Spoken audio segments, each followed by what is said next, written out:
Well, welcome to the Weekend with Good Friends panel series and part of the Weekend with Good Friends convention. And this is something that the listeners and fans of the Good Friends on the Good Friends server put on every so often. We do a convention, and this is a panel on advice for new GMs. If you found this on YouTube or somewhere else, wondering where you can find out more, come join us on the Discord server. Discord's Good Friends of Jackson Elias. Big population, lots of folks, including the folks that you're going to meet in this panel to have some fun with. Of course, check out the podcast, Good Friends of Jackson Elias. It's a regular podcast about Call of Cthulhu, horror films, and gaming in general. And it's available on all your podcast platforms everywhere. Panel 5.2, like we said, advice for new GMs. Today, we're talking about how to prepare, run, and manage your scenarios, and how to deal with common issues, problems, and questions that might arise. Learn about the roles, skills, and tips of being a new GM and how to use them to create enjoyable experiences for your players. When we're putting these panels together, we assemble an amazing collection of experts, professionals, cast members, authors, game runners, and I'm really excited to spend the next couple hours with this group because all of these folks are fun. I think I might have played, other than Lemar, who's a new face to me, and I hope to get to meet more. I think I've played and had fun with all of you in games, and I know that our listeners are going to get a lot of value out of this next couple hours as we go through this and explore this topic. Let's do some introductions. And so first, Rina. Hi, y'all. This is Rina Haenze. You will find me on the Old Ways podcast, where I am the keeper of Mythos Horror, head of Mythos Horror over there. I take care of a lot of the Call of Cthulhu, Cthulhu Dark, etc. sort of things. You'll also find me on Ain't Slayed Nobody, Down Darker Trails, and a bunch of other things.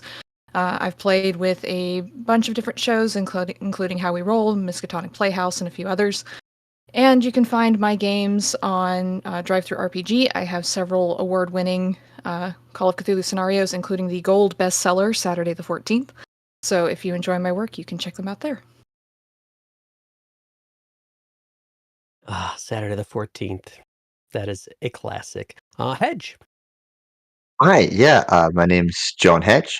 I'm the backstage manager over at the Miskatonic Playhouse, but I'm also the writer of a series of introductory scenarios based on alpacas, based in modern Scotland, which gets a giggle from everyone who plays it, and then they actually realise, oh, this is quite good, and get even more confused. I mostly hang out on Blue Sky, where you can find me at John Hedge, and I talk writing, I talk DMing, I talk gaming, and I'm actually parkour coach, which is a very weird thing to say when you're talking about gaming. But yeah, that's what I do with my life. Interesting. Adults or kids or both? Both. That's fascinating. I should come over and break I'm my probably other... the world's leader on teaching children parkour, if you want to have a really weird conversation with me at some point. That sounds like a panel for maybe weekend after hours. Lemar. Hello, everybody. My name is Lemar Harris. I go by Lemar the Con Guy. That's Lemar, the Con Guy, on all social medias that were created before 2023. There's too many new ones. My claim to fame is I am hilarious. I am a comedian. I travel across the country. I have played... I've been streaming since 2024. I've been on... Red and Link. I've actually did D&D with Red and Link. I've had many podcasts called The Games That Shape Us, Many Point of View. I have been on Dragons and Things. I've been on Paizo. I've been on Roll20. I have a bunch of cool things that are nowhere near as cool as the rest of these people. The greatest thing that you guys are going to learn from me is improv skills and learning how to make it up as you go, which is what 90% of DMing is. It's making it up as you go, because herding cats is impossible. Outstanding. So true. And being comfortable with that situation and enjoying that situation as much as your players are. Yes. Absolutely. Heather. Hey, everybody, I'm Heather Miller. Professionally, I'm a medical writer for the National Institutes of Health in Bethesda, Maryland. I specialize in oncology there, but in what I like to think of as my real life in the world of Lovecraft, I have a book coming out this summer called Ripples from Carcosa, H.P. Lovecraft Haunted Landscapes and True Detective. It'll be published by Hippocampus Press, just in time for Necronomicon Providence. I'm also working on, I've written scenarios for decades. I'm currently working on a Cthulhu modern scenario set at a desert festival that in no way resembles Burning Man in any way. And also one, possibly two more papers on Lovecraft to present at Necronomicon Providence this year. So if you're going to be there, look me up. I will be around. Behind all this, I've got a master's degree in English, ABD in technical communications. I'm an RPG player, writer, and editor. I've played in actual play games for Into the Darkness, Miskatonic Playhouse, the Old Ways podcast, Symphony Entertainment, Gaming and Arts, and Wasabi Burger. And in my spare time, I'm a wine enthusiast. I've got a level 2 certification with merit from the Wine and Spirits Education Trust. And finally, I'm a trustee for the Mensa International Charitable Foundation. Well, so I learned something new in that, which was the wine certificate. I just thought we talked liquor and You just spirits a thought it lot was because a we loved lush. them. You just Yeah, thought it was I a thought you were lush. like me, just like always inappropriately drinking. And last but certainly not least, Graham. Hi, everybody. My name is Graham Gentz. I use he and they pronouns. I'm a facilitator and game designer. I wrote Under the Autumn Strangely, which is a pastoral horror game of anachronistic Americana in a land that never was. I was very lucky to teach and play with Nate and Rina recently. I have been playing RPGs for a very long time. I come at it from a couple different backgrounds as a writer, a little bit from theater, and whenever I was discovering new systems as a child, it kept reinforcing the idea that all of this is some kind of elaborate folk game. And some games teach you how to do that, and some don't, which is ultimately what led me to keep looking for more and more and more things.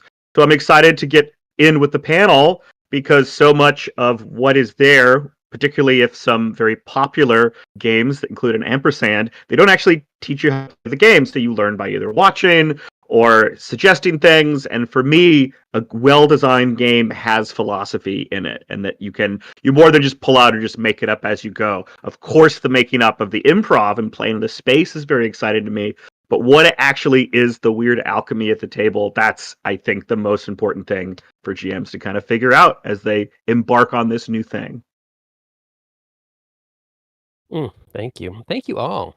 And I'm Nathan Hughes. I'm on the Discords as your friend Nate. I am a general all-purpose chaos goblin and shit poster. So that's enough. All you need to know about me. So like we said, we are talking about advice for new game runners.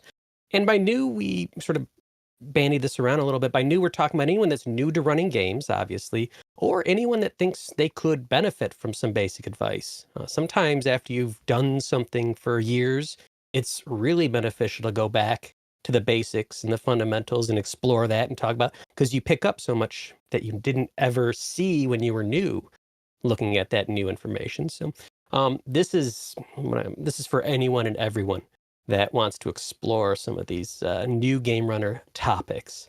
And we're also hoping to share some of the things that, man, I wish we had known this before we had maybe stumbled into some of the problems or hit some of those roadblocks, some of those traps, some of those dead ends that you're looking around and saying, well, what I did this to myself and now I have to get myself out. So maybe some advice like that too.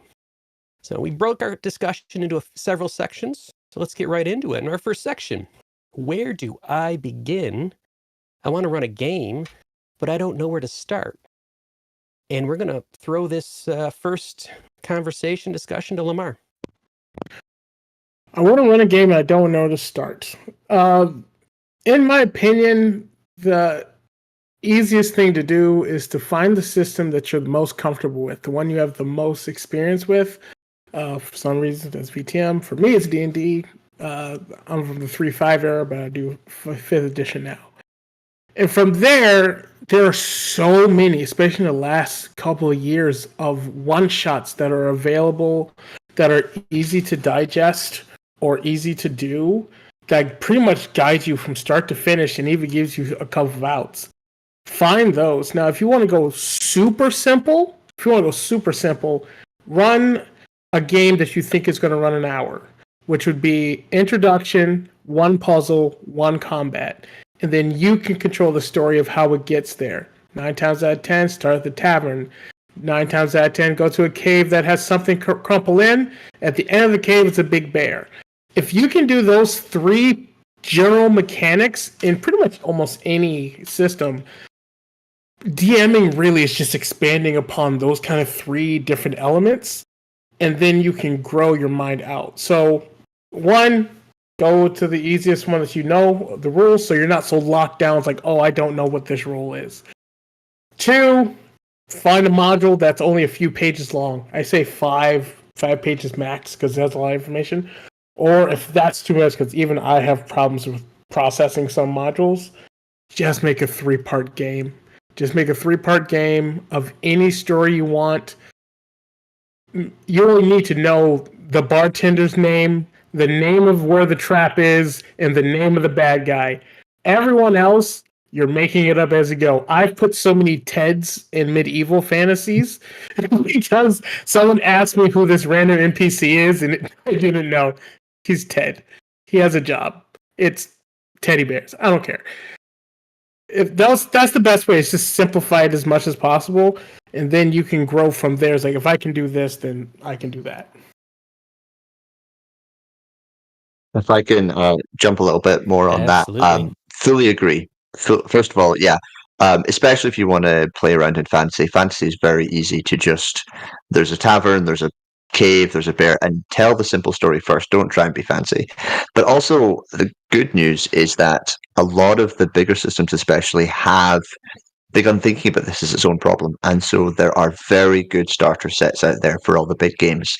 And the way that Chaosium is right now pushing people, which does actually work, is they have a series of Alone Against solo games that you can literally sit down. If you're, I read Call of Cthulhu cover to cover. I realize that's unusual, but it's how I always do it. I read Vaesen cover to cover. I read Rivers of London cover to cover. Not everyone's going to do that. You can just read the starter set. You can try the Alone Against books. There are ways in which you can read and play and learn until you sort of feel comfortable yourself. And again, if you don't know where to start, there are actual plays out there where you can listen to people play. There are many different ways and approaches to starting, and whichever one fits you. I like listening to actual plays, and I listen to quite a lot of them. That meant that when I was learning how to play Call of Cthulhu, it was easy because I could just sit and listen to, actually, believe it or not, it was enslaved nobody. So I had to unlearn a whole bunch of stuff. But then I learned how to play Call of Cthulhu.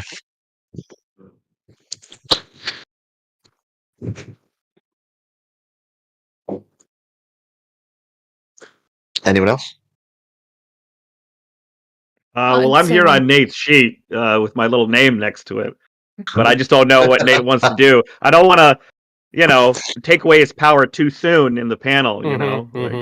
Graham, Yeah, you mentioned save that for next. Yeah. Oh no, it's a build. It's a slow build. That, That's some questions later. Yeah. You mentioned you're a facilitator, Graham, as like part of your. Yeah. So am I. Super comfortable with silence. Yeah, I love silence. Anyone feel free at any point to jump in. Yeah, we have some names. We want to make sure we keep it going and stuff like that. But if anyone that wants to jump in at any point with points, this is an open conversation panel. And also, if you violate and step on my power, I will get you back. So don't worry about that. No. One thing you said, Lemar, that is interesting.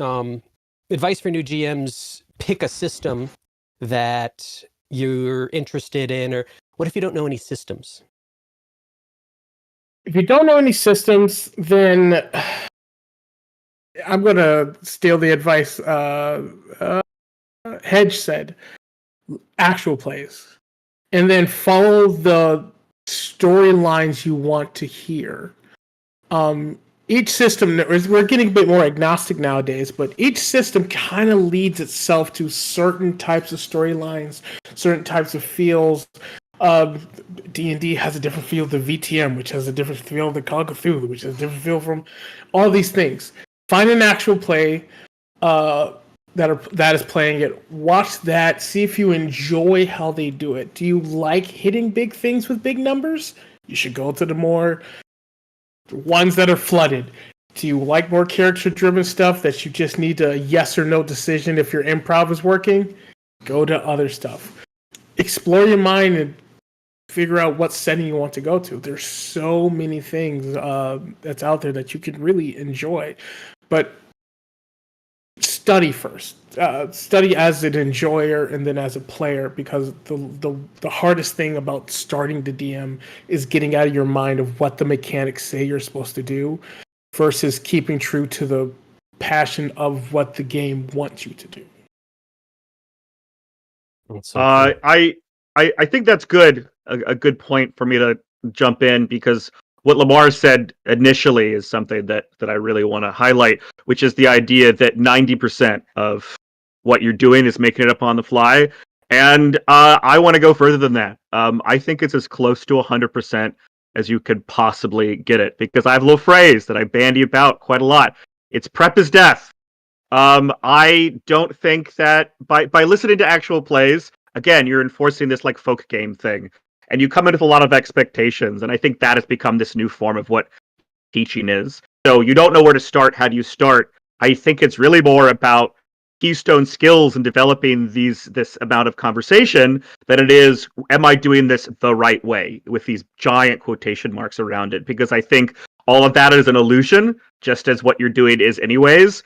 So I think if you want to learn how to GM, you should play some GM-less games. GM-less games are great because they have philosophy in them. It's not what is the module in trying to kind of analyze this. It doesn't actually tell you anything about what you're doing. It's a story. It's still passive. And then you have to be the one that somehow bring it to life. And for me, that is the important part. Not the text or how many TEDs you have. I can do it TEDs to TED, walls of TEDs. So something like Fiasco, something like For the Queen, something like Microscope or The Quiet Year. These things are a shared responsibility. So again, this idea of the GM being this lonely tower and just subjecting story on the PCs is something I actively fight against, and I think is very bad philosophy, and it's also very bad for table culture. So if you can play a game where it's actively asking you to be engaged and building off each other, well, that's what you're supposed to do at the table. You're not moving along. The thing that makes role-playing games special is it obliterates the line between participant and audience. And so that's what we're hoping to do. And if you want to GM and GM better, that's what you need to be chasing, not any of this stuff, because what you bring individually, no matter who you are, is very special and unique. And those are the games that I want to encourage people to play. Let's stick with this for a second. Let's stick with this prep is death idea. And I would love to hear if there's any ideas, thoughts, counterpoints, ramp ups on, like, any other thoughts on that from our panelists, because there's a lot of different ideas around prep. I can jump in, but I realize that others haven't spoken yet. So if Rina or Heather wants to jump in. No, okay. I can talk about this. I can Hedge. I'm talking. I can talk about this briefly. I tend to prep more, perhaps, than some. I used to be a huge over prepper. A lot of that has to do with how much you trust yourself and how much you trust your players and how much you trust the idea of creativity. I find that the more people can trust themselves and the more people are willing to draw on, like Nate was saying earlier, silence. People are willing to be silent for a minute and think, and willing to let their players be creative and fill in those gaps. The easier it is to prep for a game, and the less prep you have to do. Now, a lot of that is going to happen when you have experienced GMs and experienced players, and that, I think, made a huge difference. So for somebody who, if we're still on this first section, where do I begin and when we're game, don't know where to start, you're gonna want to do some prep work. Unless you're somebody like Lemar and who does improv professionally, I think those numbers are going to be relatively low. I think everybody else is going to need to do some prep work. But yeah, I tend to be prepared. This is me. This is how I am across the board. I prefer to be prepared for whatever's going to happen. And I don't over prepare for stuff, but I do like that, and that's what I do before games. Though it is ratcheting down a good bit. The better I know system, and the more I trust myself and my players.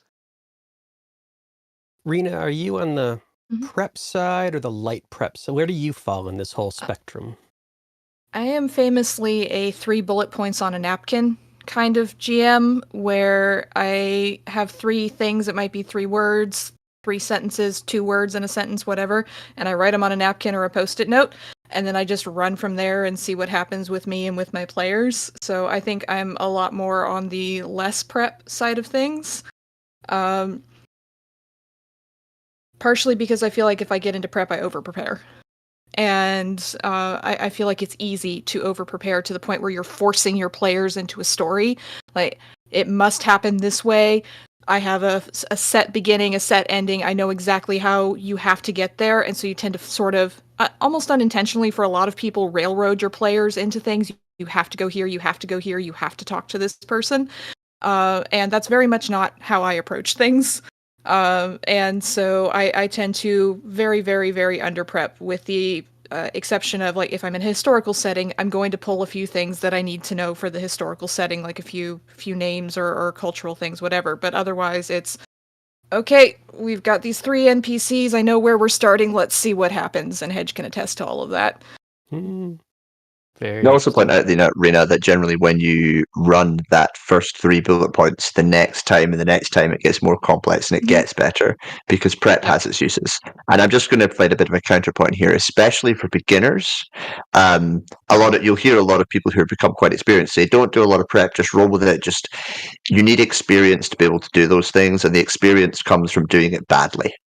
And here's the thing: you can under prep badly, you can prep badly, you can get nervous, you'll worry about it, you'll be a bit worried you won't do a good job, you'll fluff at the table, and you'll have really bad experiences. That's part of getting better. And so the thing is, if you feel like prepping because that's what you want to do in your first game, do quite a lot of prep. If you don't want to, if you want to play GM-less games, do that. What's more important is that you do what you want, because that's how you're going to continue. If you feel like there's one path you have to do in order to be a good GM, you're going to stop GMing. Whereas if you do a bunch of bad GMing for 3 or 4 years, you'll then become a better GM, and then you can come and listen to us, and then we'll be able to give you a lot more advice. Wait, so I'm hearing I something. think Rina I'm has really hit confused. on.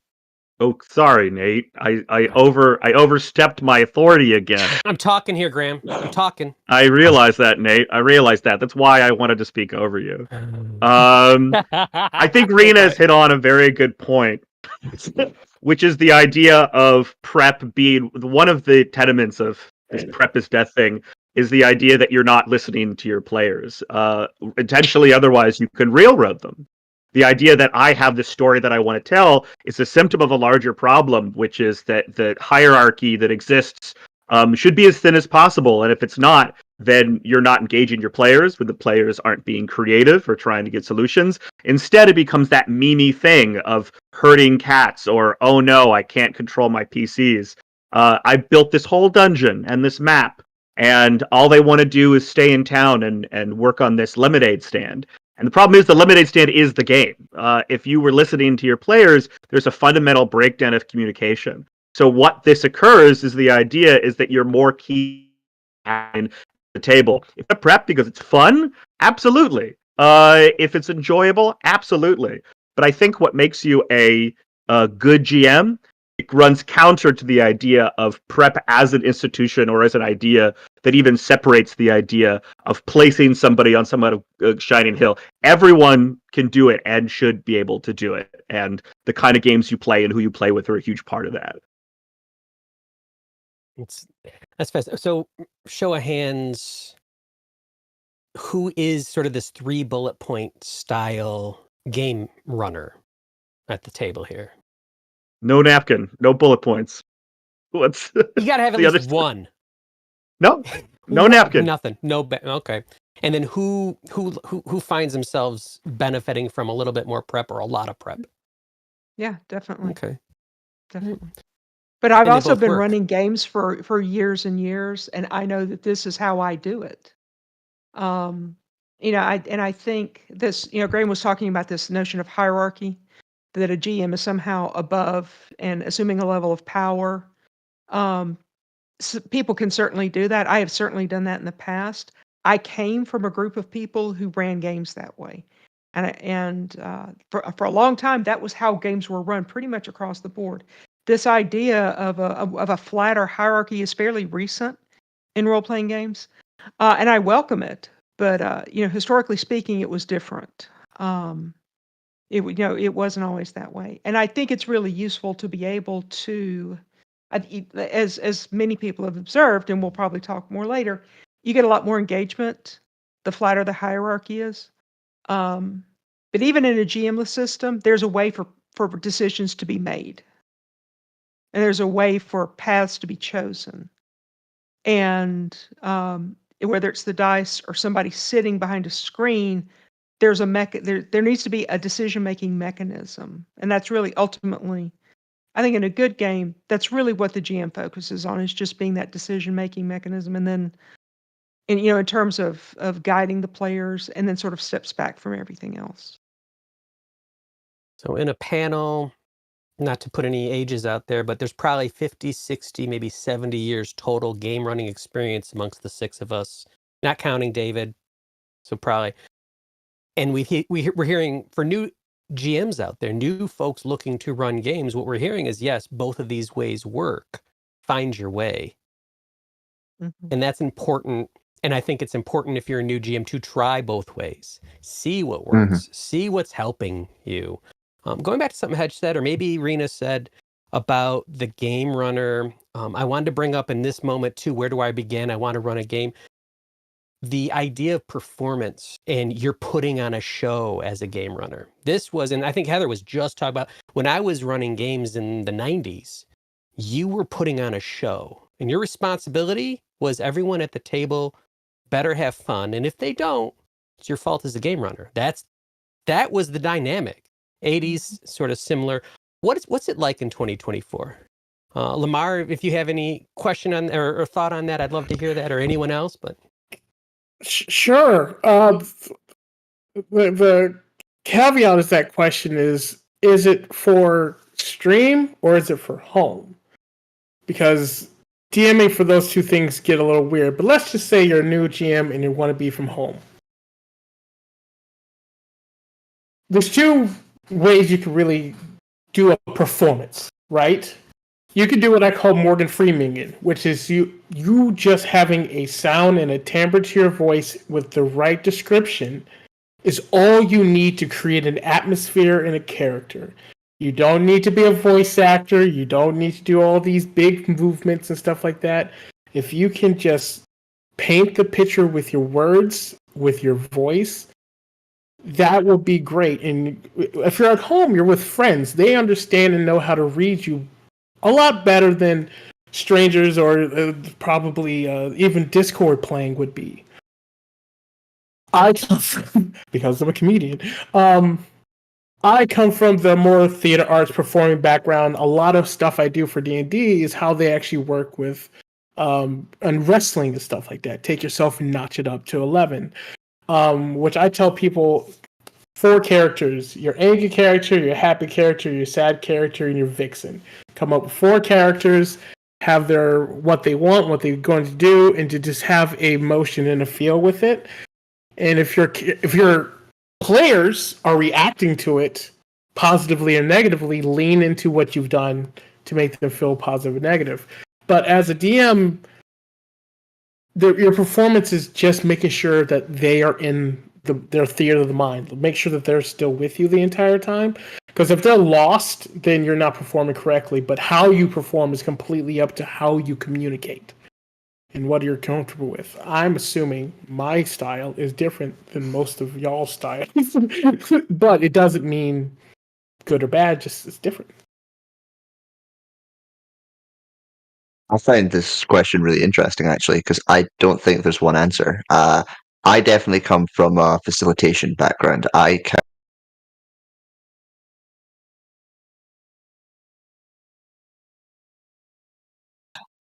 He's back. He's back. Are we all good on the stream? Yes. I come from a facilitation background, so I consider it a really good sign if I haven't said anything in 10 minutes and my players are laughing. That's it when I think I'm having a really, really good game. And yet I have seen people who are from more performance-based backgrounds who are really controlling everything that's going on, and everyone is just waiting for the next thing they say and really wanted to play with the NPCs, and everyone's waiting their turn because they really want to play. So I think there's more than one answer, and I don't know which one's best. I know which one I like, which is I like it when the players are all laughing, they're in character, and they're trying to figure out how to solve whatever stupid problem I put in front of them. But everyone's different. I'd actually love to hear what you all think. Thing I want to point out about this question, maybe all of these questions, because it just occurred to me. This first question, where do I begin? I want to run a game, but don't know where to start. You can put, I want to run a game of blank, and that's true of all of us when we are approaching a system we've never run before. So in some sense, when we approach a new system, we all go back to somewhere close to that new GM point, because we've got stuff we need to learn. We got to figure out how to convey it to players, how to figure out the tone, all of that. We have to learn all of that over again. Now, yeah, we've got a lot of experience in executing it, but we still step back into that new player role, depending on how frequently you choose a new system, can be really frequently. I don't know if you ever stop being a new player. You know what I mean? I don't know if you're lucky. I think if you're lucky, you never stop being a new player and a new I think GM. this is why it comes down to philosophy or keystone skills about what you prioritize on the table. Each game, more or less, offers a different take on the idea of a conversation, particularly if has a facilitator or a GM role. The idea of you set the environment, you say what do, you tennis match off the ball, and then people either attempt to react to the environment, and then mechanics occur in some way. But I think what's very powerful is learning that there are more than one way to approach this kind of conversation, this kind of back and forth, and the creation of narrative through mechanics, or vice versa. I think Heather brought up a really great point earlier about the idea of the GM being higher is a historical artifact, and that's absolutely true. That's why going with new ideas and new tables and formats is so valuable and so healthy, because simply because something was done a certain way for a long time doesn't mean that it was right. It just means that certain ideas are unexamined. This is why I think that really questioning the idea of what is the right and wrong way to do things is really important, because it gets better games, different kinds of games, or else you're just going to have the same kind of tables with the same kind of format over and over again. Assumptions about what mechanics do, about the idea of a skill check. Does it matter if it's a D20 and a number and a DC? Does it matter if it's a D percentile? Or are you really muddying the water because they're doing philosophically the same thing? So to answer Nate's question, this I am a lot more flexible on. What is the right way to do that at the table? Is it performative? Is it not? That I think is totally up to the player. That's about comfort and joy and finding what it is about what's fun. I think everybody has their own preference, but that I don't think is any kind of this is more or less right. And that's what I'm excited about. I like being at new tables and meeting new people and finding what their joy is, and encouraging people to do the part that they think is the best thing or the most enjoyable thing for them. Wonderful. So I want to take this sort of brand new GM thing one step further. I've thought through, I really want to do it, but now, Lord help me, I've actually done it.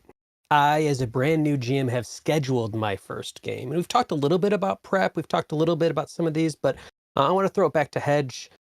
I've scheduled my very first game as a brand new GM. I'm freaking out. Now what do I do?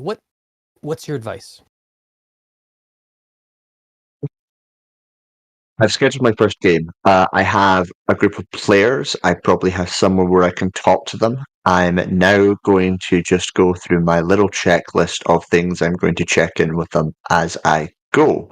So the first thing is I'm going to make sure that all the paperwork's in order. They know what they're playing. They know what time it is. They know where it is. Do they get pre-gens? Are they making characters at the table? They're fully aware. They have the resources they need to go and read whatever they read. I provide information to the players so they feel comfortable. And normally, by doing that, I start to feel like I've mostly done things. Prep-wise, we come back to that very discussion we just had. Do what makes you feel comfortable, especially when it's your first time. Don't worry too much about what everyone else is. Do what makes you feel comfortable. If that's read it 10 times and get a bit anxious about it, you'll do that the first time. You'll get better with practice, don't worry. Do what makes you feel comfortable. You're going to be a bit anxious when you go to the table. Know that in advance, accept that in advance. That's going to happen. Don't worry about it. When you sit down, tell your players you're new at this and you're learning too. They'll be forgiving. Almost everyone is. But just be honest with yourself and open. I'm going to be a bit nervous. Of course I am. You're going to be a bit nervous nearly every single time you sit down at a table. That's half the fun, man. Get used to it. It's a wild ride and it's worth doing. I love that. Tell your players I'm new at this. Because one of the things that I think recently learned, I've been playing and running games since the 80s, and one of the things I recently really understood and believed is the players, when they sit down, they want to have as much fun as you do, but they also want you to succeed as much or more than you're thinking about, oh, can I succeed? Because they want to have a fun game. And there's a lot of goodwill at that table. And there's a lot of good energy and there's a lot of grace. And telling, so, hey, here's what I'm trying. I'm nervous about this, or that's powerful. And that starts, I think Graham's been talking about, that starts that relationship and that trust and that back and forth that shows, oh, this is the kind of game it is. It's one where people are all in. Heather, did you have anything that you would like to add to this? I've scheduled my first game and I'm trying to figure out what to do now. How do I calm myself or prepare myself? Yeah. So this is your first game is where you may learn more about yourself in a real life situation than anywhere else in your life. And I know that sounds like I'm putting a huge burden on this, but this is where it's all gonna come out. What's your preferred preparation? How does it work for you? Because it might work in this area of your life and not work at all in gaming. This is where you start learning, and this learning is going to happen for the rest of your life as a game player and a game master. So get used to this. You're going to learn from now on, if you're lucky. Again, if not, if you decide to dig in and that nobody needs to tell you anything, you're going to find that your games are going to get smaller and smaller and smaller, and soon nobody's going to be playing with you. So keep that in mind as a metric. But yeah, I recommend doing a post-mortem. I always do post-mortems after games. I take a minute, and I don't have to do it like right then. I usually have a house full of drunk people after a game, so I can't do it right then. But like tomorrow, I'll have a house full of drunk people. But at some point, I will sit down and do a post-mortem, and I'll say, okay, here's what I need. Here's what I did well. Here's what I need to adjust for next time. I did this again, wish I hadn't, all that stuff. Stuff not just about me, but stuff about the scenario. I'm running a published campaign right now. So I make notes about, is this whose idea was this? This was terrible. And I do that kind of thing. Maybe if I run that again, I'll go back and look at that post-mortem, because it's super helpful, because I will forget.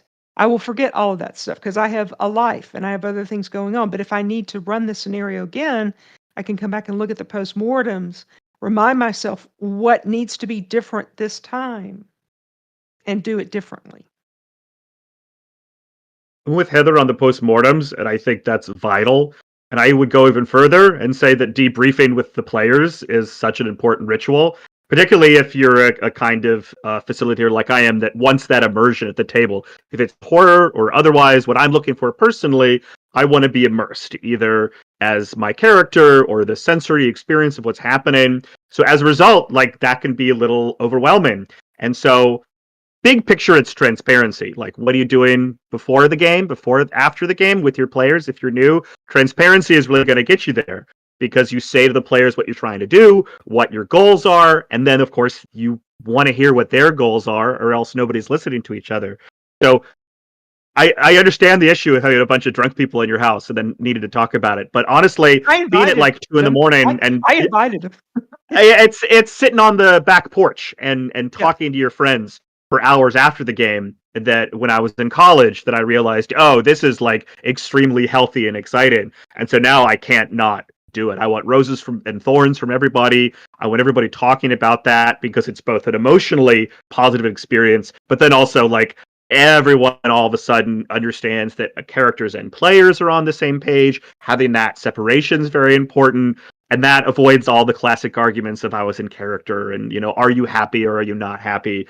It's transparency. You have to be giving people the space and ability to talk about these things, and everybody's going to be happier and want to come back at the next game anyways. That much more excited. Let me jump in with one thing that you reminded me of a mechanism to do this that I learned from Diesel. You guys may know Diesel. He uses stars and wishes. So at the end of a scenario, the idea is that you give the players do this, and I mean the GM can do it too. But ideally, the players give stars to other players who did stuff really well, or said something funny, or did like that. And then wishes are things you wish could have happened, things you wish and hope are going to happen next session, all of that stuff. So that's a mechanism that doesn't make it seem like therapy, you know what I mean? Doesn't make it seem like a confession or an accusation or anything like that. It's just a mechanism to get them to talk about what went well and what didn't go well. Sure, this is called question. Deltas. I call it roses and thorns. It's a really, really excellent ritual to do with everybody. Yeah. Not to put you on the spot, Rina. Oh, good. You're going to talk. I was going to put you on the spot, but you go for it. Put them on the spot. I was going to say adding to things when you're about to start your first game ever, whether it's your first game or your first game in a new system when you're just DMing it or GMing it or whatever for the first time, facilitating, whatever it is to make sure to give yourself grace and give yourself space because you are not going to be perfect at this. We're not perfect at it when we've been running it for ages and ages and ages. We all make mistakes, but remember, especially on your first time through, you are going to have a flub. You are going to make a misstep. You are going to, if you're using a rules system, get a rule wrong, and maybe someone will call you on it. That is not a failure on your part. That does not make you a bad GM. That does not make you a bad facilitator. You're learning the game. You're learning the system. You're learning how to tell stories with other people. This is a normal part of the process, and if you give yourself the grace to allow yourself to make those mistakes, you'll be a lot calmer when you're playing, but you'll also hopefully not have a huge, massive anxiety attack at the end of the game going, oh no, I completely flubbed that chase rule. I don't know why I got that wrong. People are going to be so mad at me. No, I promise, for one thing, chases are complicated and ridiculous anyway, but just in general, we have grace for you as your players. We're not expecting you to be perfect. You shouldn't expect yourself to be perfect either. So give yourself grace and give yourself space as you approach the game and through the game itself. Oh man, I feel very like unusual. I need to put that on a post-it note. Grace and space so I can see it at all points in front of when I'm running a game. Sorry, Hedge. I was going to say, it's very unusual for you to make a call during a game and one of your players to then DM Scott Dorward to clarify the rules and then send you a screenshot of Scott telling you got it wrong. That's very rare. Mm-hmm. It'd be very rare for Scott to tell the rule and say, oh, you got it wrong, because he loves the improv game as much as anyone else. That's it. I think there's even a progression of this. When you're starting, oh my gosh, every rule or every mistake or everything that you get wrong is a crisis or a stressful. I think after a few games, you realize those are the best parts of the game. That's the stuff that everyone talks about. You have a gaming group that's been around and together for a while. They're still talking about, oh, remember that boss fight? We played that boss fight, 45 minutes, something happened, so-and-so won. It was all wrong, and we love it. That's part of the game. It's like it's the group chat that always makes fun of you for the one time you mispronounced that word. I mean, that's part of the fun of it. So thank you so much for that. That's a great grace in space is great. We have we finally have a question from the audience. A very important question. We have an audience. Awesome. We have an audience. Yep. The question is, question is, how sweaty is too sweaty to get while GMing? Because after 10 years, I still get really sweaty. I am running a game for this convention after this panel slot, and I have been in high sweat anxiety mode since yesterday. And like I run a whole section of horror for a podcast. I am a player on podcasts. I run things 3 to 4 times a week most of the time, and I still get heckin' sweaty and freaked out and stressed out. There is no such thing as too much. Just make sure you hydrate, because you're losing a lot of fluid that way, but also it will help you calm down. It will help your anxiety. But for a lot of us, the anxiety doesn't go away, and that's totally okay. And for God's And sake, a little bit of anxiety is good. Like, it's okay to have a little bit of anxiety. Mm-hmm. I'll tell you something they told me in theater school. The day you no longer get butterflies is the day you stop caring. Oh, that's good. Mm-hmm. I've been performing in some form or fashion for 10, 15 years now. And I know I'm going to have a good show if I'm nervous before I get up there. And I know this show's going to be rough if I don't care. If you don't... So being sweaty, even after 10 years, even after having a passion, makes sense. Look at anything you do that is objectively good. Let's say outside of gaming. Let's say your work. Let's say your occupation. Let's say a talent you have. I bet if you have a passion for it, you still question what you do, even if you're an expert. That's because you care. And it means it's going to be good. So... Yeah, your nerves are going to come from somewhere else. They're not going to come from that really narrow entryway into what I increasingly think of as the discipline, not just the game, but the discipline of role playing. That really narrow entry. Once you get past that and relax and learn some, you're still going to have nerves, but they're going to be about different things. It's not going to be that same set of nerves the rest of your life. It's going to change.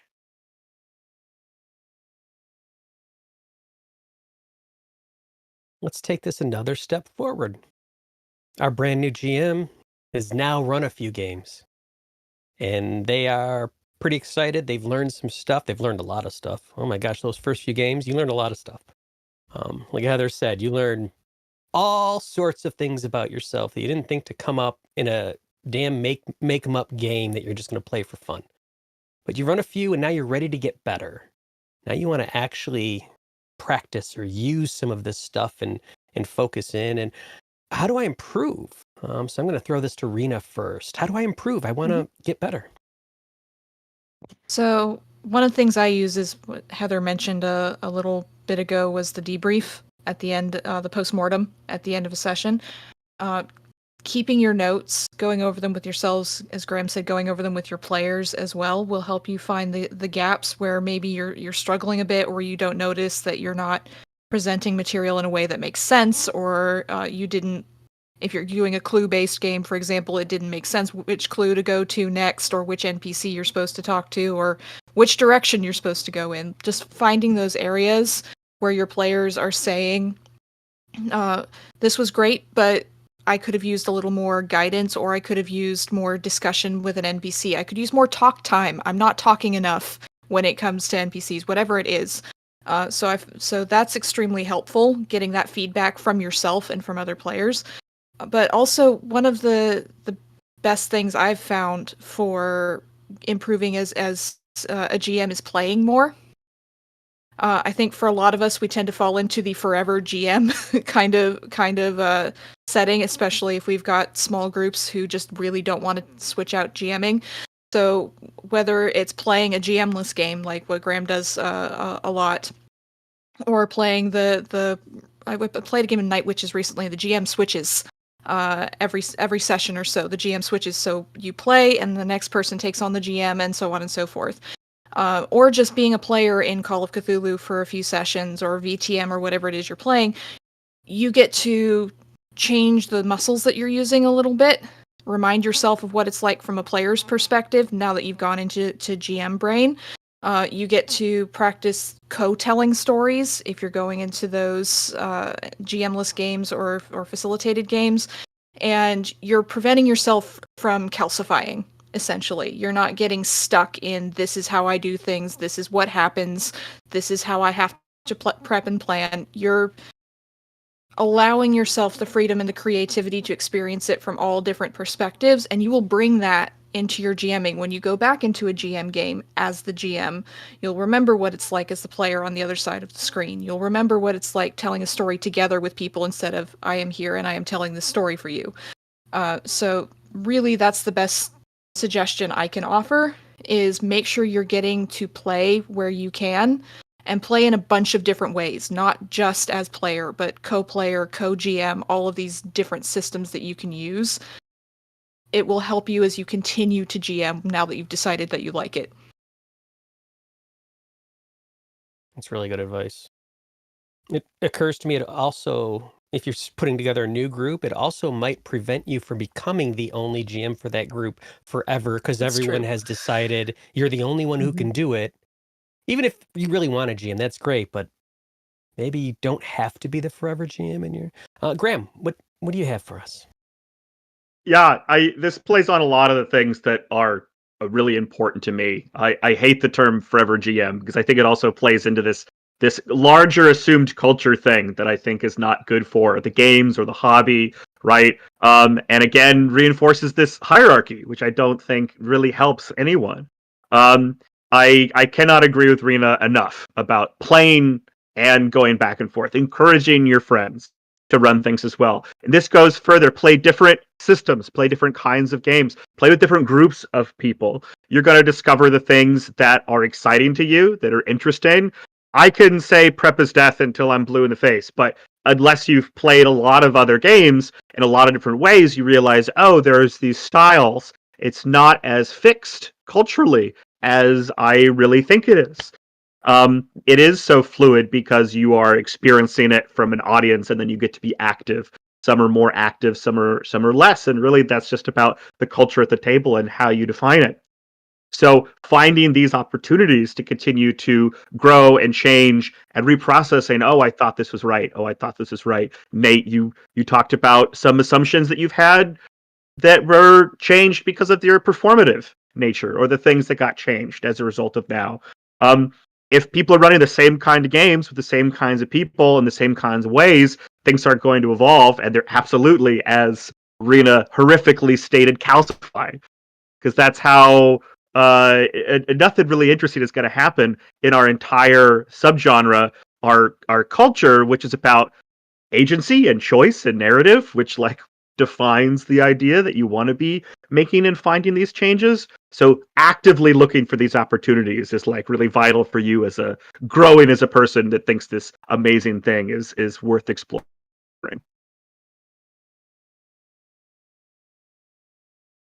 Hedge, what do you have for us? So, because of my background in movement skills and teaching, I'm kind of fascinated by the idea of getting better at things. And I study how to get better at things. So when it kind of comes to this question of, okay, I've gotten a little bit better, how do I get better? There's a lot of really cool stuff out there, both in terms of literature you can go and study and books you can go and read, as well as just really solid, simple advice. And one of the things is a bit like what has just been said, and I'm not going to say everything that's so far been said is very true. All of those things within the RPG world of be a player, run stuff, but just move out from there. Once you're comfortable, once you're ready, move out from there. Run a broader variety of games, learn lots of systems, try out different things. One of my rules is never critique something that you haven't tried. So this is a really useful way of becoming better at things. So if you don't think that you'll enjoy GM-less games, go and run a bunch of GM-less games. If you don't think you'll enjoy running fantasy, go and run a whole bunch of fantasy.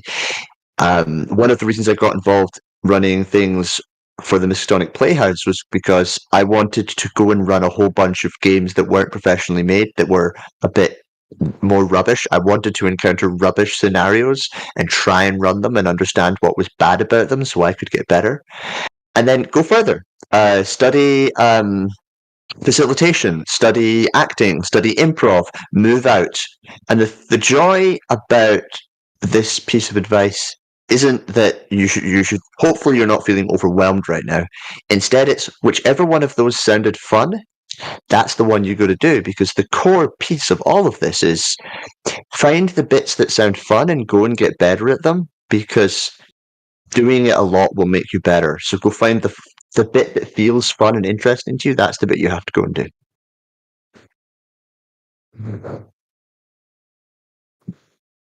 So I finally got a little bit comfortable. Oh, go ahead, Heather. I was just one thing to tack on to what Hedge is saying. And I would also add that those things that you maybe recoil from or don't want to do or are intimidated by or whatever, the only way out of that is through in RPGs. So, take Hedge's advice, go do those things that you don't want to do, especially the more you don't want to do it. And I'm not saying everybody needs to go play Cult or anything like that, but the more you don't want to try a technique or try doing voices or do whatever, the only way to get past that is to go through it.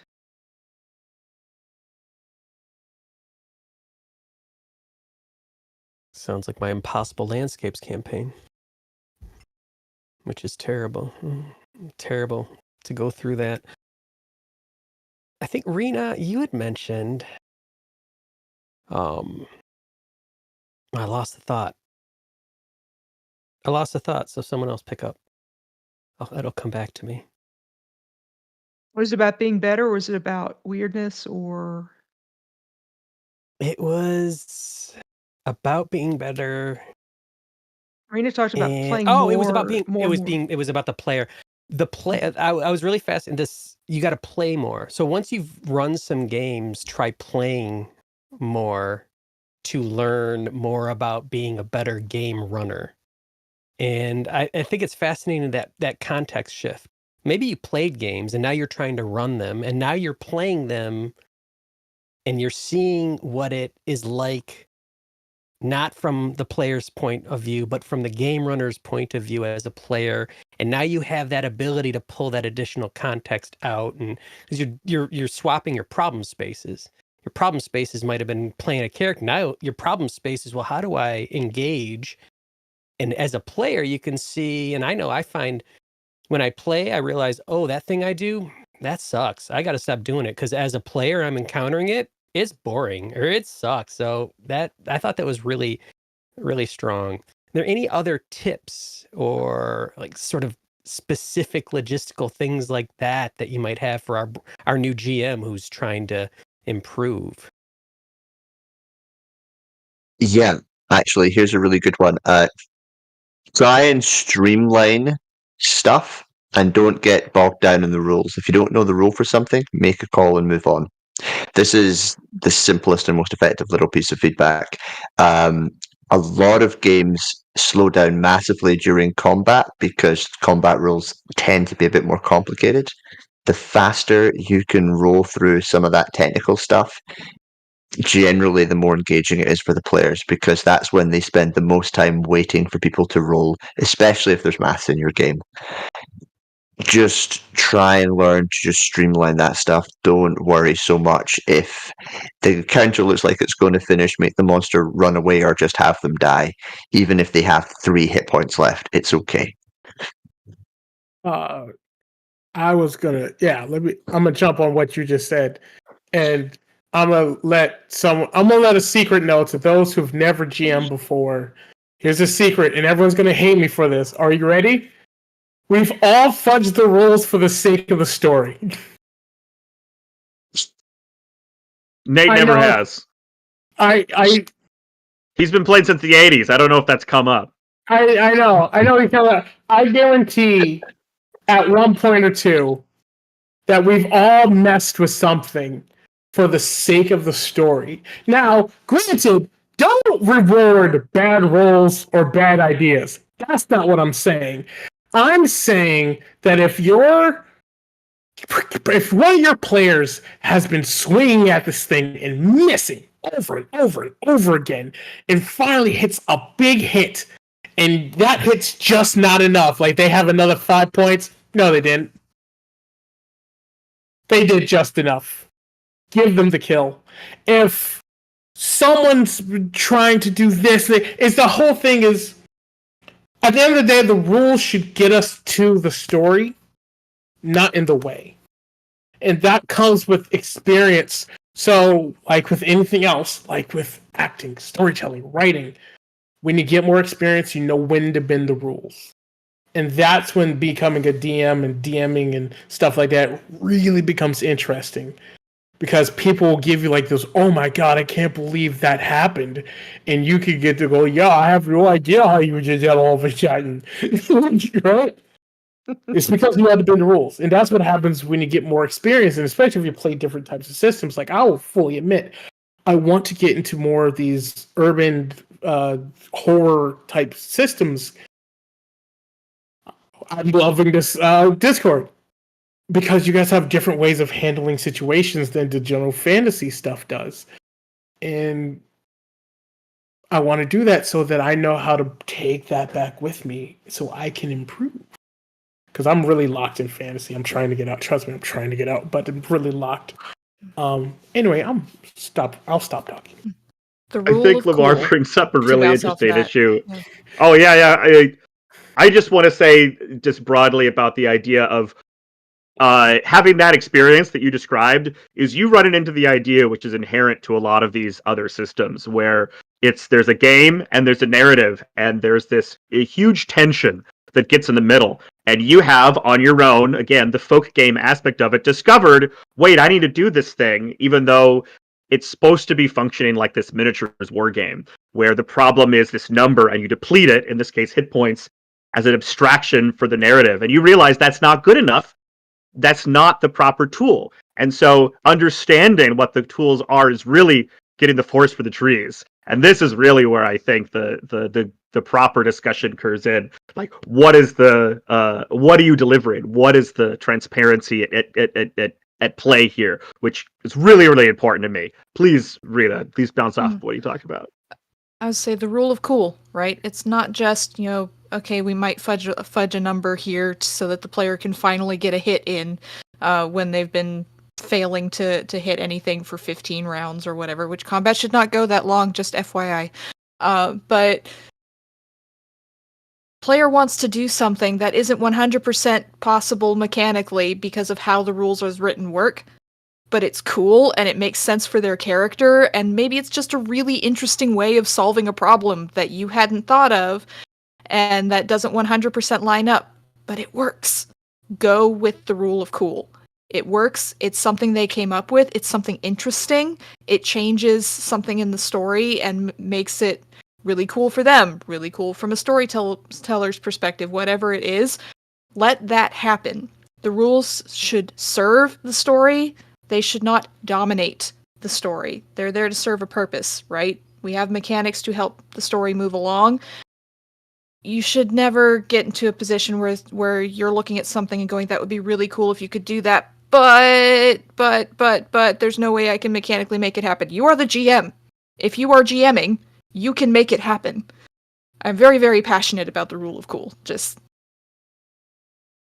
And that's something you learn as you go on in your games. But if you learn that early on, learn that this is a thing that you can do, that you don't have to constantly tell people no, that this isn't going to work.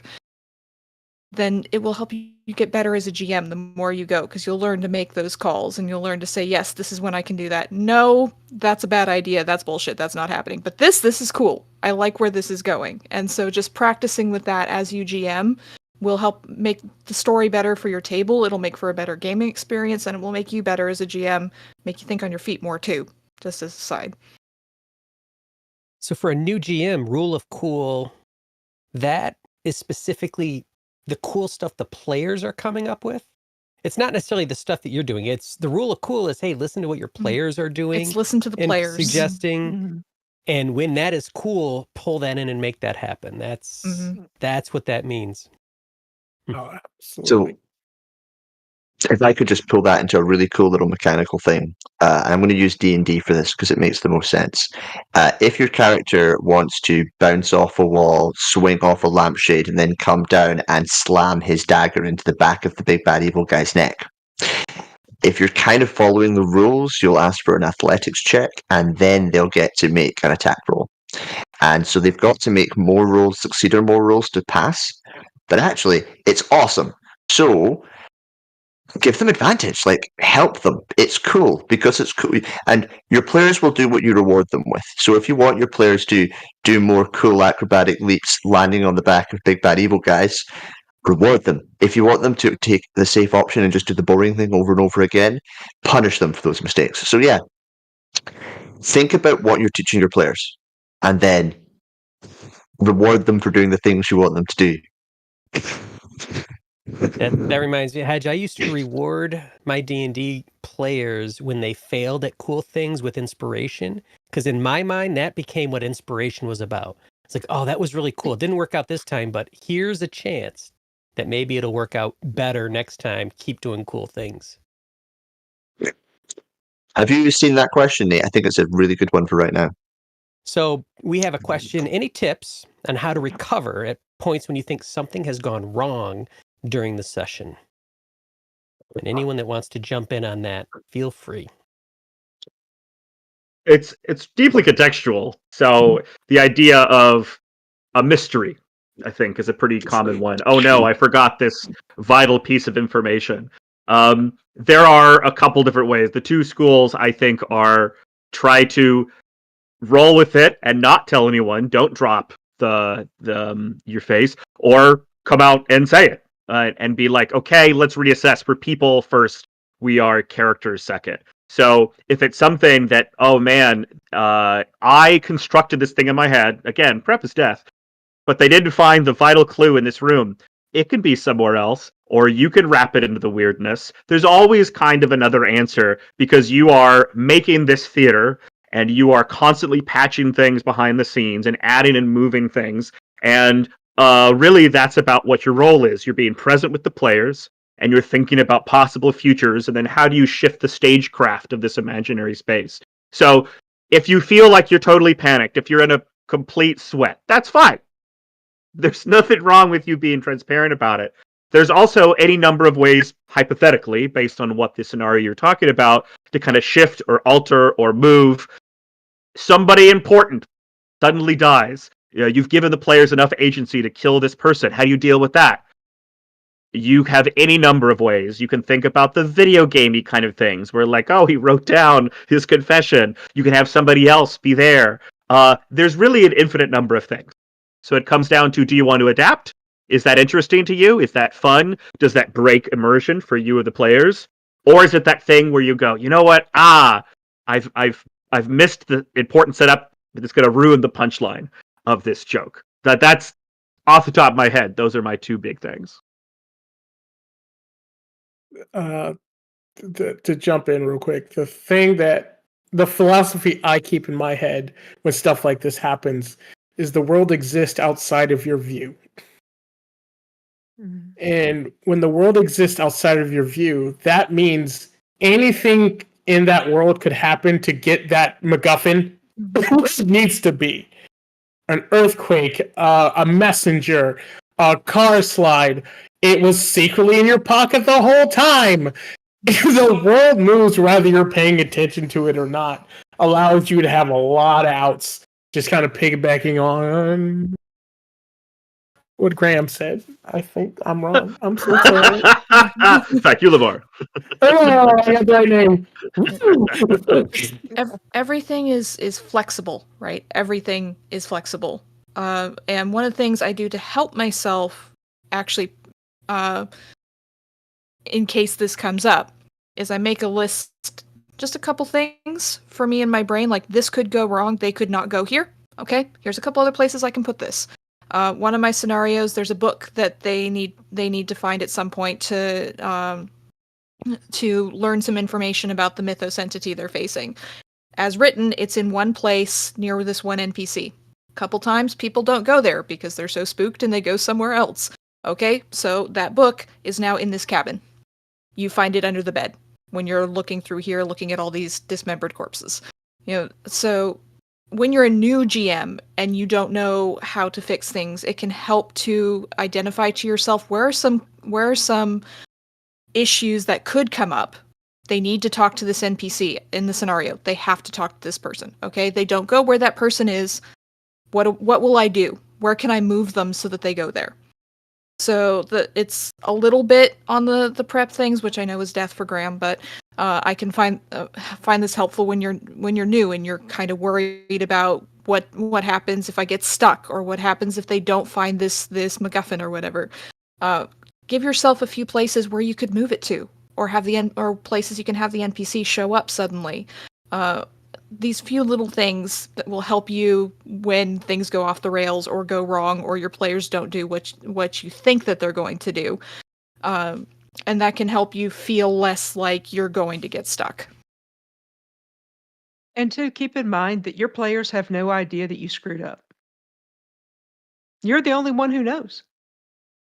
Unless you live your entire life externally and have told them that what you just did, which is totally fine if you want to do that. I typically do not do that because it breaks immersion. But they don't know. They don't know. So fix it. So something's gone wrong in terms of being stuck because someone hasn't done something, found something, talked to someone. Then you just put that thing back right in their path. They just haven't done it yet. They haven't done it yet because the world, as Lemar said, the world moves and is changing around your players, and that thing is also for new GMs. Remember, if they didn't find that thing because they didn't roll the dice roll, the skill roll, whatever to find it, then don't just do that to yourself again and have them roll again to find it somewhere else, and then another time to find it. That's not what we're talking about here. This is get that thing to them. Don't paywall. Moving the story ahead, and don't forget and keep doing that same thing to yourself, and then giving you more work to try and keep fixing it. No one wants to deal with that. You guys want to hear how I messed up? Let's hear it. Yeah, do you want to hear? I messed up in my game yesterday, and it's maybe a really lovely little explanation of how some of this can work. We're playing Call of Cthulhu. One of the players has a bout of madness and runs up the stairs. I happen to know there's a pretty deadly trap upstairs. So as the player in their bout of madness runs away screaming, they run into a deadly trap. I roll the dice. I look at the number. They fail their con roll. We're halfway through a game.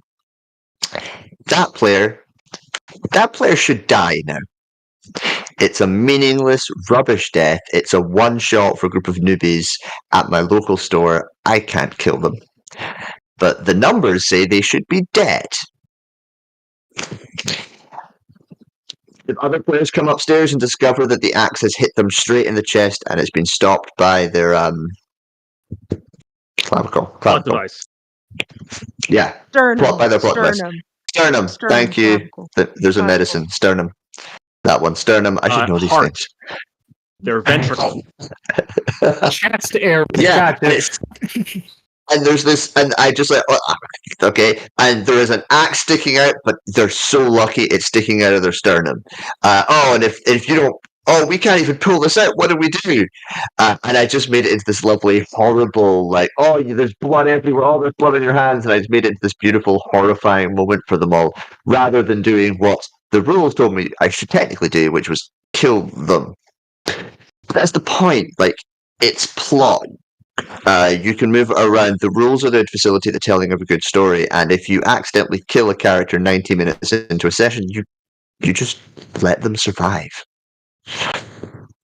It's also a one shot at a table, and the idea of a meaningless death, I think, is all the more meaningful. I've had some very interesting nihilistic ends to characters before, right? And if that had happened, I don't think that necessarily would have been a mistake. Potentially, that person would be like, "Oh my God, have you ever played Call of Cthulhu? Let me tell you this story about how I went insane, ran up a thing, and bam, hit with an axe, and I died." And everyone high fives. Like, that's also a possibility. So the idea of what is a mistake, I think, is always contextual. Yeah, but in this case, there becomes questions about how they continue playing. So, like for me, that was the main one. Mm-hmm. Mhm. That makes sense. It's a Let's little move into our different from last. a funnel in DCC where you've got 4 characters, and you're snapping. Right, that's an Plus, you expectation have of the the stamp. game. You have the Yeah. stamp where you can actually stamp your character dead, which I think is my favorite part of DCC, to be honest. Heather, I'm going to ask you a question as we move to the next and the final sort of section. I've got some weirdness at my table, and now I've been running long enough, and people have gotten comfortable enough to become more human. And as we become more human, now we have some weirdness at the table. What am I supposed to do? See if you can run them through treatment or through a psych unit. It happens to all of us. Every gaming group is different, and in some ways they're all the same too. You can go to a new town and get in a gaming group, and you're going to run across a lot of the same people, and some of that is going to be a lot of the same problems. Um, First of all, it is your job to facilitate the game and to involve the players, and sometimes you have to step in and stop weirdness when it starts to affect the other players. Stop player weirdness when it starts to affect the other players. Um, they're not going to necessarily feel comfortable about stepping up and doing it themselves because there's all kinds of weirdness that people will concoct. Ultimately, you're the one who is responsible, and at some point you may have to step in. We have all had to do it. None of us love it, but just keep in mind it's part of what comes with the title is having to step in and do that.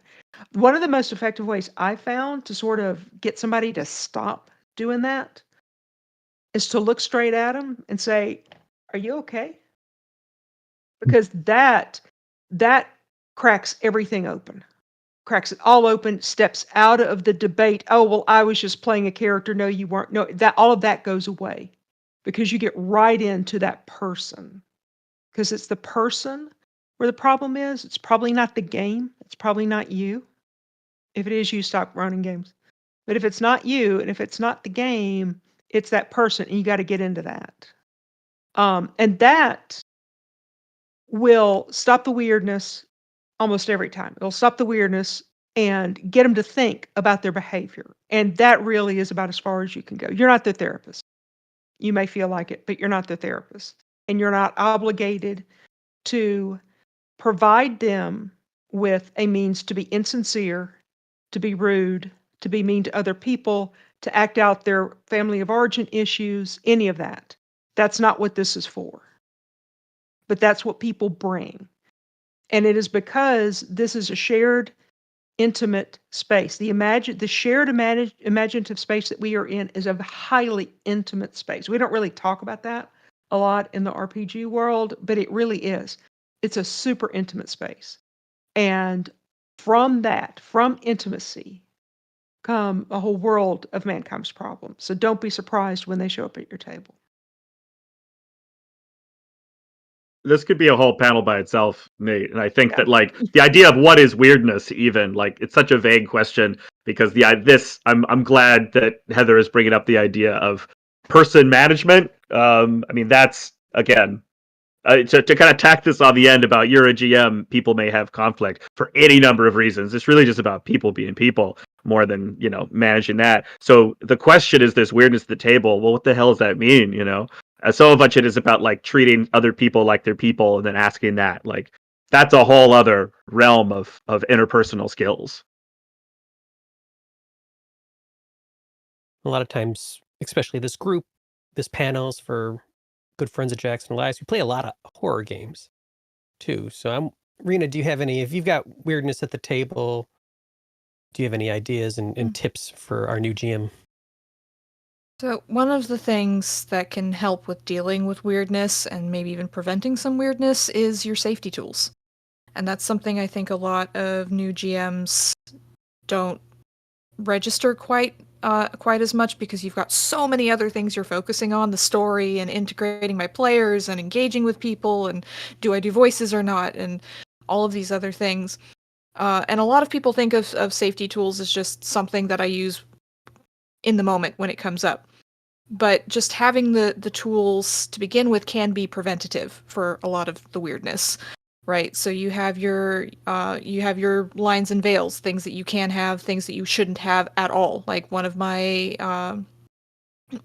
hard lines is sexual assault, for example. So my players know coming in, I will not tolerate that in my game. You are not going to move in that direction. Right? It's never come up, never been an issue, even when I've been playing with some people who are a little bit weird in some other ways. Like things never went in that direction. But also setting the expectation at the beginning of X card, right? Things that should not happen. If things come up and you're not comfortable, it doesn't even have to be this is something uncomfortable, a trigger for me in the game. If you are feeling uncomfortable with the player, right? If you're feeling uncomfortable with the mood or the vibe, exit out. And I tell players at the beginning why it's there, how to use it. They can use it at any time as it needs to come up. This has prevented a lot of issues. And I've had people use X cards in the game, but in more cases they haven't used it because they know not to go there. And just knowing that the tool is there can be super helpful for, oh, I don't want to get X carded, I'm going to behave myself kind of thing. Or I have the power to stop something if I become uncomfortable. I have the power to bring this up if someone else in the group is making me uncomfortable. And I use it as the GM. Like, as a GM, you have the right to protect yourself as well from the weirdness. Whether it's a trigger or someone who's being kind of dancing around pronouns, which has happened to me in multiple games, starting to make weird jokes or just playing it off. Like, you as the GM have the right to protect yourself as well, and this is super, super important. I will X-card the shit out of people. I have done it before as a GM. Give yourself that power, and know that it's one of the tools that you can use in the game, whether it's happening to a player, whether it's something that's making you uncomfortable. You have that power. Your table has that power. Synergy there, right? But you're protecting yourself, you're protecting the players at your table. And when that weirdness comes up, you can stop it. You might feel a bit uncomfortable, especially as a new GM, with stopping weirdness.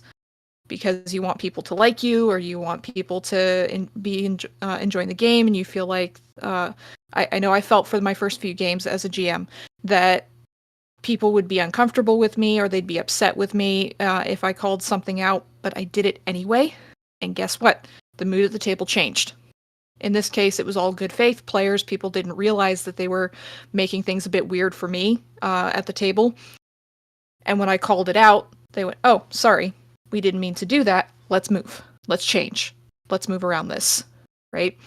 So, as a new GM, that's one of the most important things you can do to help yourself dealing with weirdness at the table and to help your players, is use your safety tools both before and during, and know that it is okay to use them.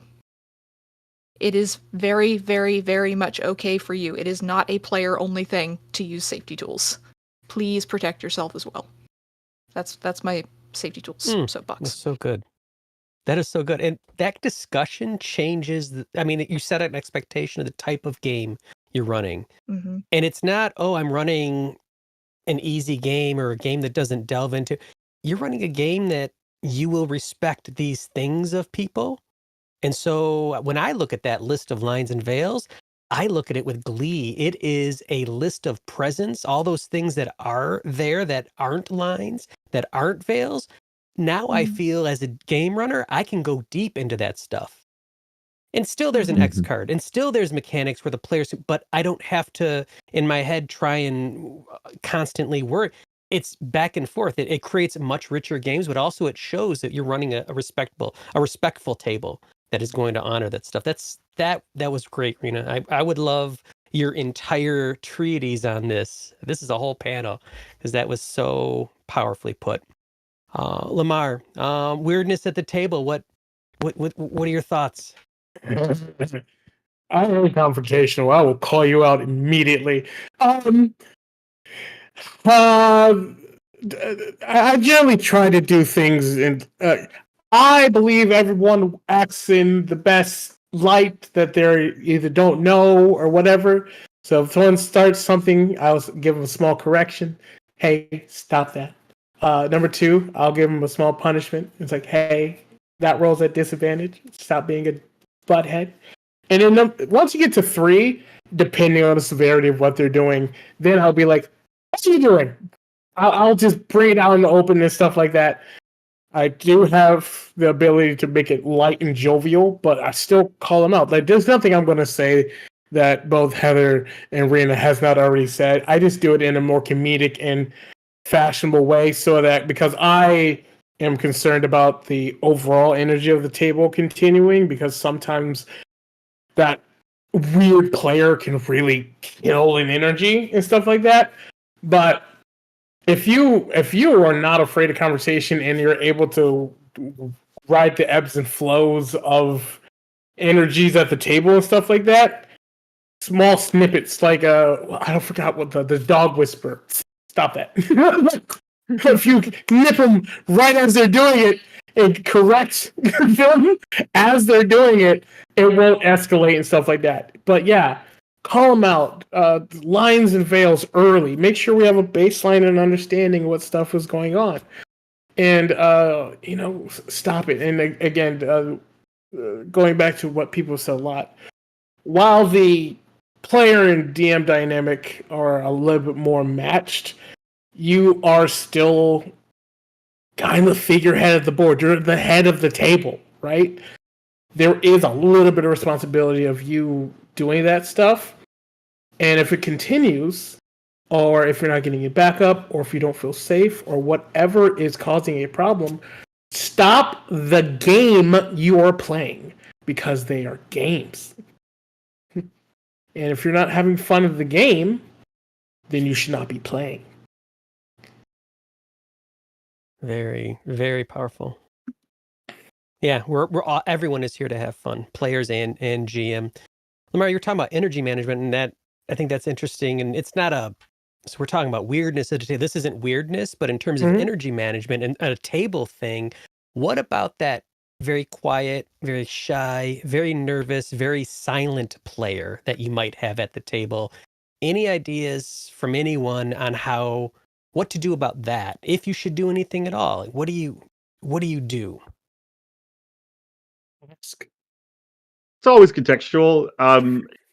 A quiet player doesn't automatically mean an unengaged player. Oftentimes, I will have this kind of running clock in my head about who's been speaking the most, and if other people don't need any help being encouraged, then I don't need to go to them with what do you do. Particularly in kind of an open environment when you're at a table and each character is kind of interacting with one piece and role playing with the fiction on their own time. Always keep an eye who is speaking less and why. Give them offers, give them opportunities, find ways to do it. If their character doesn't know, or they as a player don't know, then that's something that you address. You need to assess what the issue is, and if a player's quiet the whole time and you make offers the whole table and they just are, very tight-lipped, and at the very end of the table they say, thank you, I had an amazing time, then they are simply playing the way that they want to play. So it's always case by case. Whether or not somebody's uncomfortable, you treat it as a person. If they're just quiet, then you treat it at the table as a player. You need to understand that these things are different and then approach each situation as they come, because we're all people, ultimately. Bouncing off that, one thing I do is giving people the opportunities and so on through and noting how they do it. And then when I get to the half point, when we take a break, I'll send them a message. Don't even if we're playing in person, it'll usually be a message on Discord or whatever saying, "Hey, are you having a good time? Is there anything I can do to help you with the experience?" And get some feedback from them halfway through. So if they respond with, everything's great, I'm having a great time, whatever, that they're just a quieter player and this is how they do things. Or they might give you some feedback of, I feel like I'm being dominated by these other personalities at the table and I'm scared to interact because they get there first. Then that tells me, second half, here's how I know how to integrate this person. Here's the opportunities I can give them. Here's how I can manage some of the more dominant players to make sure that the more introverted player gets those opportunities without everyone else just piling on right away. So having that check-in is uber essential, I think, if you have a way to contact them without just like pulling them off in a corner going, "Hey, are you enjoying my game?" But and then doing that at the end as well, and that goes all the way back to the earlier stuff we were talking about, the debrief. I check in with those players again, usually through Discord or email if that's what I have for them. Like, how was that? Was that a more engaging experience for you? How do you feel? Is there anything I can do next time we play, if we play again together, to continue to improve this experience? Make them feel welcome. Make them feel like they can voice their feelings and their opinions, but also just get that feedback at the halfway point if you can, and then again at the end.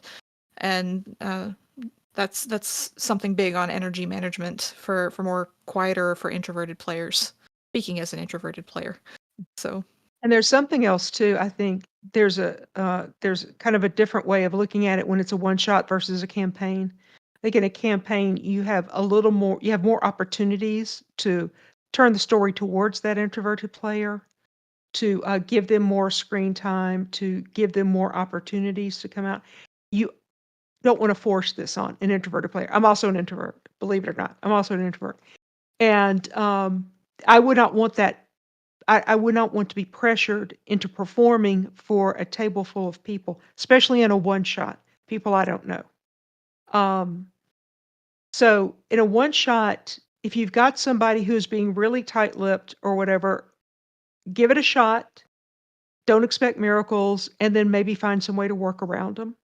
Or remember what their character is good at and work in some opportunities for them to do that one thing that they're good at that other players are not good at, and try to make it as seamless and as less obvious as possible that you have now turned the beacon of your light and wisdom are now focusing on this one person. That's pretty much the last thing you want to do. I'll talk. I'll give you guys a little tip of how I check energy of a table before we get started. I ask my players to give me a little one paragraph response of either what they're wearing, what they're doing, or what they're thinking based on what's happening right now or what's happened in the past. Generally, by the way your players will respond to that, gives you a kind of an idea of what their current energy level or engagement currently is. If you have someone giving you a soliloquy, yeah, they're good. If you have someone giving you very sharp and quick answers and stuff like that, they're either unsure or not here right now. And what I will ask is I'll say, can you tell me a bit more about X, Y, or Z? And the advanced level of doing that is keeping your tone in check. Some people was like, hey, tell me more about your horse and stuff like that. Or that's going to make an introverted player like everyone else gets like, oh, no, don't do that. But if I can say, what about your horse? Can you tell me a little bit more about them? I just need to know this and that. When you're opening up the room for them and inviting them into a conversation so that they pull track. If they are attracted versus pulled, they will open up. And then once you have that baseline, then you can understand, okay, this person is engaged or this person is nervous and they just need more grace to open up and stuff like that. That always goes with just keeping tabs on what's going on, using the tools that the other panelists have said, and also just setting up the game in the beginning and stuff like that. Ask people to do something individual so you can get an idea of what's going on in their head. And for the opposite of the people that are talking too much, I've caused spells that will hurt them if they keep talking. I've done it so many times. Stop talking. I'm getting this. 1d6. It's important to This- punish your players. I think Yeah. Well, Lemar has and brought this Lemar- up before. Be Lemar sure to is punish your pulling the players as much game. as possible. The mechanics of the game are used to punish the players. That's what I'm getting Absolutely. from, and that I Just love across that the board, aspect. I think always Oh, yeah, like look no, for or- opportunities. Hedge, did you have something about this? Yeah, I want to sort of pull on a few threads and tie them all together in a nice little bow, potentially, because there are quiet players who are nervous and want to be loud. There are quiet players who are there to enjoy storytelling as a group. And you won't know the difference when you start, but you'll figure it out as you go along. And what Graham was talking about with regards to offers, some players will just improv and chat to each other and will never stop. Some players won't necessarily do it unless they are offered something. So within the game, turning to them and saying, this is your situation. And at first it could be, what do you do? But even that might be too vague an offer, especially if they're less experienced. It might be asking them to make a choice. Kind of start building slowly, give them opportunities, let them make decisions, let them feel part of the world they're building. And that might be small, and that might be just, oh, there's a huge thing going on here where the three of them are arguing about whether or not they should kill this bugbear or whatever. Okay, so you're now looking at this situation. You have these two choices. What do you want to do? And just that pulling them in, no matter if they're quiet or if they're by choice or voluntarily or involuntarily or whatever, that's going to be the first step. And you might pull them in and they might start engaging, they might take a character voice. And that's the other one that's quite important, which is give your players opportunities to talk to each other. For God's sake, give your players opportunities to talk to each other. So many great GMs, in theory, still just don't let their players talk to each other. If you have a quiet player, have the other players have a reason to talk to them. Oh, you know who speaks Latin? He does. Let them talk to each other. That will bring them out. That will make them feel comfortable. That will let them do a little bit of role play. That's why they're there. Give them opportunities to play the game because they might just be overwhelmed by the group. Outstanding. That's my number one rule for role playing. That's the one rule I go back to when I don't know what to do.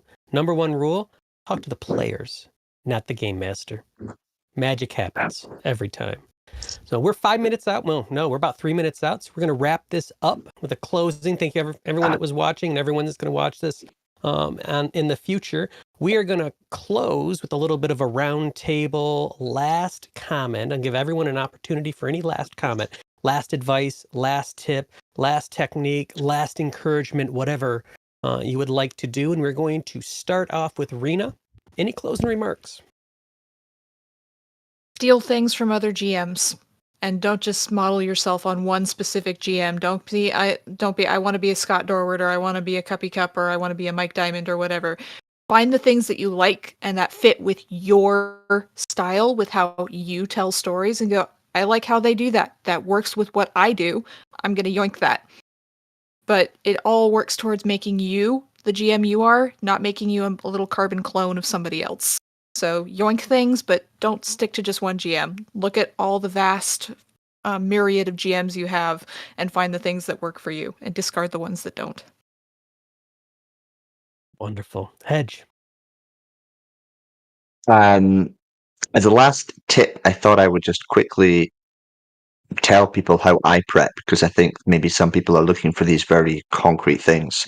I'll read the scenario I plan to run. I'll then sit down with a paper and pencil and I'll physically write down all of my notes, which is mostly NPCs and locations, and I'll put it on a piece of paper so that when I'm actually running it, I have potentially the whole scenario somewhere if I really need to, but actually I just have one sheet of A4 with NPC names and location names, and as a general rule, that's all I need to be sitting in front of me to run a game.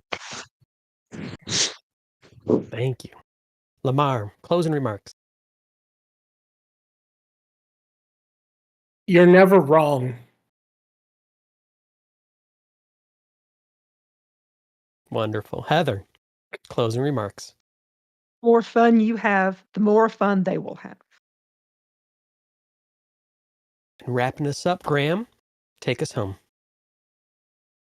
The most important thing you can help your players do in character creation is not a build, it's not stats, it's not anything. It's asking them what their characters want. If their characters don't want anything, abstract or specific, when you get to the all-powerful what do you do, they won't know because they have no motivation and they have nothing to go for it. If you have a plot, if you have this big scale thing, it has nothing to do with their motivation, that's okay. But a idea becomes a fully fledged person, which then slowly but surely you can get into the absolute alchemy of the act, which is the immersion, the empathy, the feeling like you are in this collective imagined hallucination that we're all sharing in. Ask them what their character wants. And once they start thinking about it, they don't have to say it right away, but once they're there, they've really started to jump over. And so you, as a GM, as a facilitator of these narratives, of all of these desires, that's what's going to draw them together. You're going to be able to make offers. You're going to be able to alter. You're going to be able to really lay out the track as people are going in a way that people connect with and understand. And that's the thing that they're going to remember. So care about your players and care about what their characters want. Thank you all so much. It's been an honor. It's been a blessing to have all this washed over me and be part of this. I'm so happy to have gotten this chance to hear and experience this from all of you. Amazing advice, amazing conversation, amazing love for this game that we all play. And I think amazing realization that maybe it's a little bit more than a game sometimes. Really can do a lot. You can do a lot at the table. And all of you are part of that. So on behalf of the organizers of Good Friends, Weekend with Good Friends, thank you for your participation. And have a great con, everyone. And we'll see you later.